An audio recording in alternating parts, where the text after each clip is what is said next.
दोस्तों आज मैं आपके लिए एक्सप्लेन करने वाला हूँ साल 2018 में आई एक mystery horror web series castle rock, जिसमें एक ऐसे इंसानी शैतान को दिखाया जाता है जो कि जेल के एक अंडरग्राउंड सेल में रहता है, क्योंकि अगर उसे किसी और कैदी के साथ बंद किया जाता तो अगले दिन वो कैदी मरा हुआ पाया जाता था और साथ ही ये हर एक इंसान के बारे में जानता था, चाहे ये उससे मिला हो या फिर नहीं। तो आखिर कौन है ये इंसान जिसके अंदर ये सारी शक्तियां हैं, चलिए जानते हैं।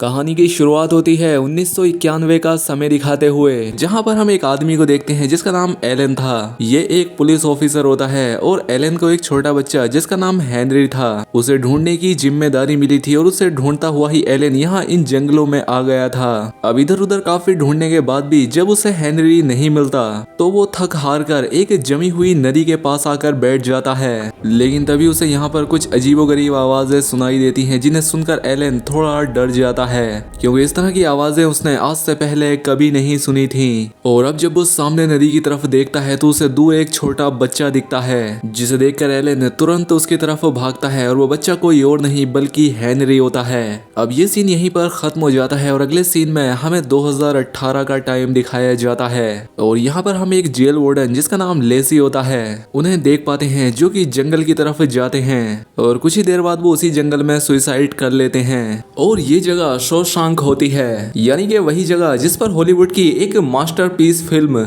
शोशांक रिडेम्पशन बनी हुई है। और इस फिल्म में जो जेल दिखाई गई है ये जेल भी उस फिल्म वाली ही है। इसके बाद हमें इस जेल की नई वार्डन को दिखाया जाता है जिसका नाम पोर्टर होता है। अब वो जैसे ही जेल के ऑफिस में पहुंचती है उसे अपने एक ऑफिसर से पता चलता है कि लेसी के वार्डन बनने से पहले के 4 वार्डन ने भी इसी तरह से सुसाइड कर लिया था जंगल में जाकर ही। ये बात सुनकर पोर्टर थोड़ा हैरान हो जाती है। इसके बाद हम इसी जेल में काम करने वाले एक ऑफिसर को देखते हैं जिसका नाम डेनिस होता है। वो यहाँ पर पोर्टर को एक सजेशन देता है जिससे जेल की इनकम कई गुना बढ़ जाएगी और उसका ये आइडिया पोर्टर को भी काफी पसंद आता है, इसलिए पोर्टर डेनिस को इस प्लान पर काम करने के लिए बोलती है। खैर अब अगले सीन में हम जेल का एक ऐसा हिस्सा देख पाते हैं जो कि कई सालों से बंद पड़ा था। दरअसल जेल के इस हिस्से में कई साल पहले एक भयानक आग लगी थी जिस वजह से इस पूरे हिस्से को बंद करना पड़ा था। अब डेनिस इस पूरे हिस्से को चेक करने के लिए अंदर जाता है। काफी देर इधर उधर देखने के बाद उसकी नजर यहाँ एक पानी की टंकी पर पड़ती है, जिसे खोलकर वो उसके अंदर भी चेक करता है। लेकिन तभी उसका जो आईडी कार्ड होता है वो सिर्फ टैंक में गिर जाता है, जिसे लेने के लिए वो सिर्फ टैंक में उतर जाता है। और तभी उसकी नजर उस टैंक में बने एक जेल पर जाती है और इस जेल में एक आदमी बंद होता है जिसे देखकर डेनिस के होश उड़ जाते हैं और इसीलिए डेनिस उसे अपने साथ लेकर ऊपर आता है। खैर ऊपर लाने के बाद इस इंसान से पूछताछ की जाती है और काफी लंबे समय के बाद नीचे रहने के बाद ये इंसान पहली बार बोलता है। वो इन लोगों को अपना नाम हेनरी डीवर बताता है, लेकिन यहाँ पर जो गार्ड थे वो इसके इस नाम पर यकीन नहीं करते।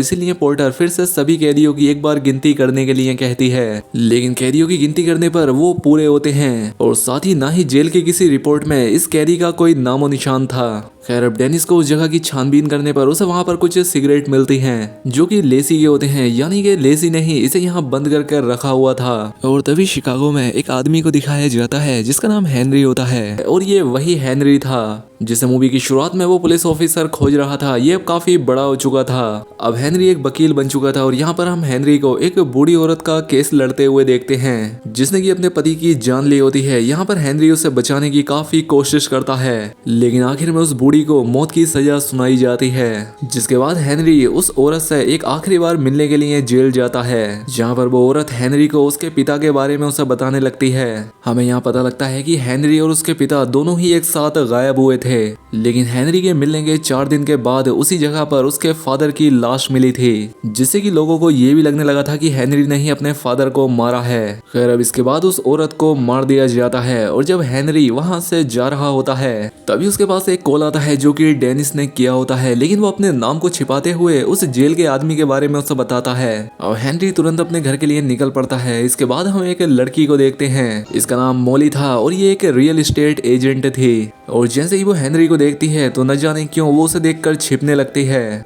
इसके बाद हेनरी अपने घर पहुंच जाता है जहां पर हम उसकी माँ और एलन को देखते हैं जो कि अब साथ रहते थे। दरअसल असल में हेनरी की माँ को अल्जाइमर की बीमारी थी, इसलिए उन्हें कुछ भी याद नहीं रहता था और यहाँ पर एलन को देखकर हेनरी काफी गुस्सा हो जाता है। खैर अब हेनरी यहाँ से सीधा जेल के लिए निकल पड़ता है वहाँ जाने के बाद वो उस शख्स के बारे में पोर्टर से पता करता है, लेकिन पोर्टर जेल के अंदर की कोई भी बात बताने से उसे मना कर देती है। और हेनरी को यहाँ कुछ भी पता नहीं था कि आखिर उसे कॉल करके यहाँ बुलाया किसने है। वो उस आदमी के बारे में पूछने लगता है और जब वो बाहर जाता है तो उसकी नजर डेनिस पर जाती है। वो समझ जाता है कि उसी ने उसे कॉल करके यहाँ बुलाया था। अब इसके बाद हम डेनिस को देखते हैं जो कि रात में अपनी ड्यूटी कर रहा था। तभी उसकी नज़र सीसीटीवी कैमरास पर जाती है। यहाँ पर उसे जेल के सभी कैदी मरे हुए दिखते हैं और यहाँ पर एक आदमी था जो कि गायब हो जाता है। इसलिए डेनिस उस जगह पर जाने लगता है, लेकिन यहाँ पहुँचने पर उसे सब कुछ ठीक मिलता है। सारे कैदी जिंदा थे और वो आदमी भी अपने सेल में ही था, जिस वजह से डेनिस को लगता है कि जरूर उसका कोई वहम था। इसके बाद यहाँ हम एक पास्ट का सीन देखते हैं जहाँ पर लेसी उस आदमी से मिलने के लिए गया होता है।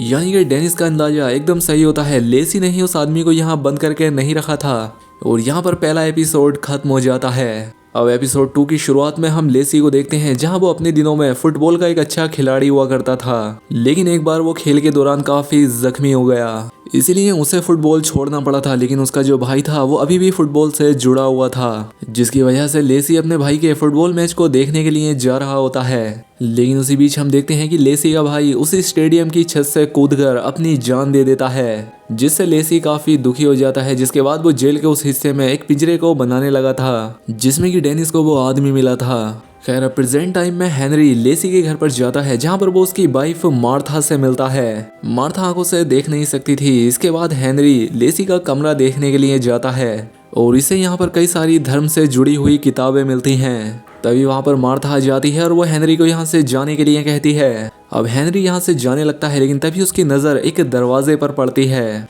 जिस पर कि ताला लगा हुआ था। हेनरी मार्था से उस दरवाजे के बारे में पता करता है, लेकिन मार्था पुलिस को फोन करने की धमकी देती है, इसीलिए मजबूरी में हेनरी को यहाँ से जाना पड़ता है। इसके बाद हेनरी सीधा वहाँ से कैसल रॉक के चर्च में पहुँचता है और वहीं पर काम कर रहे एक शख्स से लेसी के बारे में पूछता है। यहाँ पर वो आदमी उसे बताता है कि लेसी एक बहुत ही धार्मिक इंसान था और इसलिए वो हर रोज चर्च आता था, लेकिन उसे प्रे अकेले में करना पसंद था, इसलिए वो सबके जाने के बाद चर्च आता था। जिसके बाद हेनरी घर चला जाता है। वहीं दूसरी तरफ हम पोर्टर को देखते हैं जो कि एक क्लब में बैठी हुई थी। तभी उसके पास एलन आता है जो कि यहाँ उसे लेसी के बारे में कुछ बताने लगता है कि उसने लेसी को एक बार तेज गाड़ी चलाते हुए पकड़ा था और जब मैंने रोककर उससे पूछताछ की तो लेसी ने मुझसे कहा था कि मैंने शैतान को पकड़ लिया है और उसे सबसे दूर एक अंधेरी जगह पर जाकर उसे बंद कर दिया है। लेकिन उस वक्त मुझे कुछ समझ नहीं आया, इसलिए मैंने उसे जाने दिया था। और शायद लेसी उसी आदमी के बारे में बात कर रहा था जो कि जेल के उस अंधेरे कमरे में मिला था, जिस पर पोर्टर उससे कहती है कि शायद हमें उस आदमी को उस जगह से नहीं निकालना चाहिए था। इसके बाद पोर्टर जेल जाती है और उस अंधेरे कमरे से मिले उस आदमी को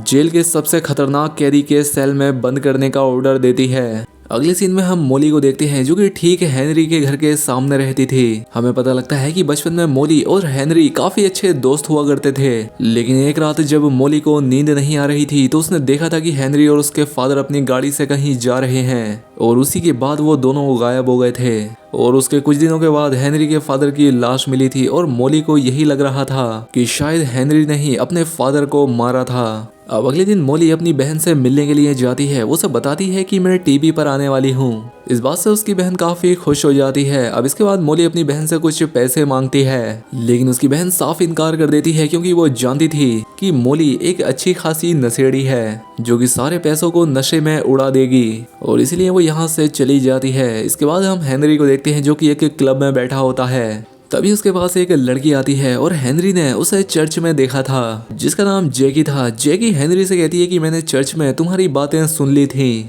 और मैं तुम्हारी मदद करना चाहती हूँ। तभी यहाँ पर डेनिस आ जाता है और डेनिस बड़ी ही चालाकी से अपना नंबर हेनरी को पहुँचा देता है और वहाँ से चला जाता है। वहीं अगले दिन वो जेल का सबसे खूंखार कैदी अपने सेल में मरा हुआ पाया जाता है क्योंकि पोर्टर के कहने पर उस कैदी को उस शैतानी इंसान के साथ रखा गया था। उस कैदी को देखकर पोर्टर काफी हैरान रह जाती है क्योंकि इस कैदी ने पहले कई सारे और कैदियों को मारा था और ना ही इसे कोई बीमारी थी, तो आखिर ये जेल में अचानक कैसे मरा ये किसी को पता नहीं चल रहा था। वहीं दूसरी तरफ हेनरी और डेनिस अकेले में मिलते हैं जहां पर हेनरी उस आदमी को बचाने के लिए डेनिस को गवाह बनने के लिए कहता है, लेकिन डेनिस उससे साफ इनकार कर देता है। अब अगले दिन हेनरी जेल के कुछ लोगों को मिलने के लिए जेल के अंदर जाता है। दरअसल हेनरी यहाँ पर छानबीन करने के लिए आया था, लेकिन तभी हेनरी को वो आदमी दिख जाता है जिसे सभी लोग शैतान बोल रहे थे।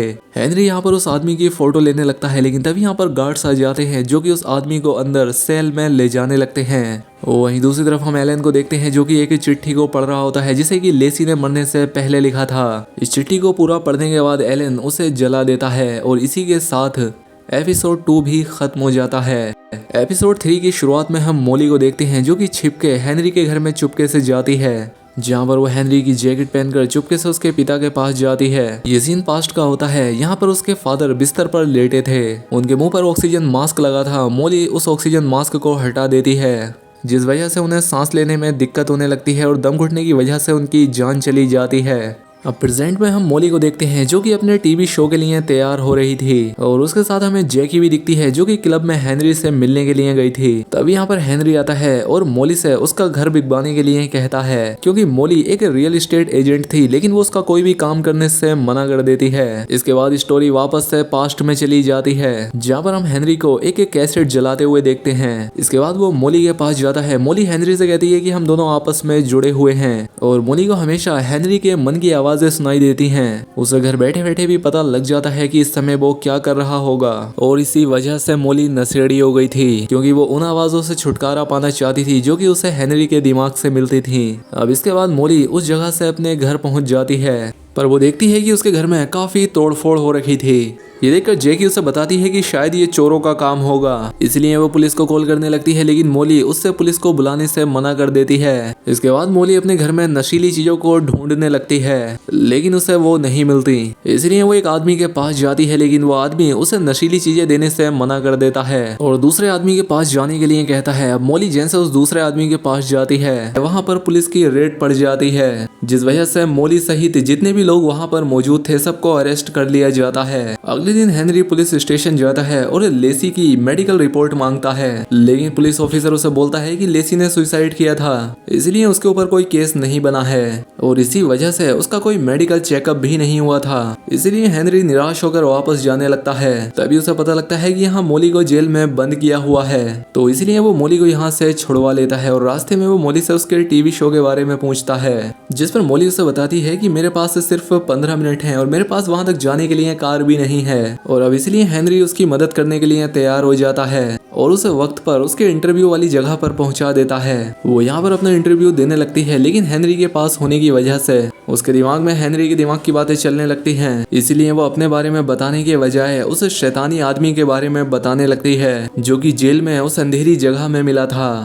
और कैसे लेसी ने उसे मरने से पहले वहाँ कैद करके रखा था। अब ये सब ऑन टीवी रिकॉर्ड हो जाता है, जिस वजह से पोर्टर की मुश्किलें और भी बढ़ जाती हैं, क्योंकि जिस चीज को वो छिपा रही थी अब वो सबके सामने आ चुकी थी। इसी वजह से वो तुरंत हेनरी को कॉल करके बुला लेती है। जब हेनरी वहां पहुंचता है तो पोर्टर इस बात को उससे छिपाने के लिए बोलती है और इसके बदले में वो हेनरी को बहुत सारे पैसे भी ऑफर करती है, लेकिन हेनरी पैसे लेने से इनकार कर देता है और उससे कहता है कि मुझे उस शैतान इंसान से मिलने दो, जिस पर पोर्टर उसे सिर्फ 10 मिनट देती है उससे मिलने के। अब हेनरी उस शैतानी आदमी से बात करने के लिए जाता है, जहाँ पर वो ये जानकर हैरान हो जाता है कि वो शैतानी आदमी पहले से ही हेनरी का नाम जानता था। इसके बाद हेनरी उसके बारे में उससे पूछने लगता है कि तुम कौन हो, जिस पर वो शैतानी आदमी कहता है कि तुम्हें जल्द ही पता लग जाएगा। वो हेनरी से कहता है कि क्या तुम्हें अभी भी वो अजीब आवाजें सुनाई देती हैं। ये सब सुनकर हेनरी हैरान हो जाता है। इससे पहले वो आगे कुछ और पूछ पाता, उससे पहले ही 10 मिनट पूरे हो जाते हैं और उस शैतानी आदमी को वापस जेल में डाल दिया जाता है और इसी के साथ ये एपिसोड 3 खत्म हो जाता है। तो दोस्तों आखिर कौन है ये शैतानी आदमी और इसे लोगों के ये सारे राज कैसे पता हैं और ये किस तरह से लोगों की जान ले लेता है, इन सारे सवालों के जवाब जानेंगे इस सीरीज के आगे के एपिसोड्स में। अगर आपने इस वीडियो पर 500 कमेंट्स कर दिए तो इसके आगे के एपिसोड भी जरूर आएंगे। तो आज के लिए इतना ही, मिलते हैं हमारी अगली शानदार वीडियो में।